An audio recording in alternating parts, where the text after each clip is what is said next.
For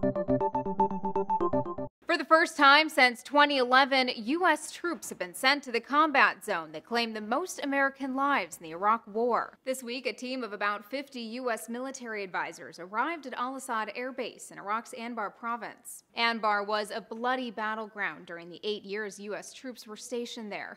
The 2004 battle for Fallujah, the biggest battle of the Iraq War, left more than 100 Americans dead. In total, about a third of U.S. troops killed in Iraq died fighting in Anbar. Eventually, with the help of the region's Sunni tribes, the U.S. coalition was able to drive out Iraq's al-Qaeda affiliate, what was known as the Sunni Awakening. The victory was short-lived. When the U.S. left in 2011, al-Qaeda in Iraq, the predecessor to ISIS, returned and resumed its attacks. And that brings us to where we are today.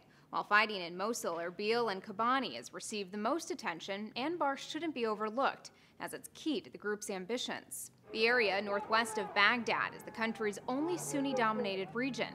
Many residents there, feeling alienated by Iraq's Shiite-led government, have joined up with the Sunni militants of ISIS. ISIS now controls an estimated 80% of the province. The offensive in recent weeks has prompted Anbar's government to call for the return of U.S. troops. Although U.S. airstrikes in the region did succeed in keeping ISIS from seizing Anbar's strategically important Haditha Dam, the militants are still advancing. Should Anbar province fall entirely to those militants, it could have disastrous consequences. As one security expert told the Washington Post last month, ISIS could then refocus its attention on Baghdad.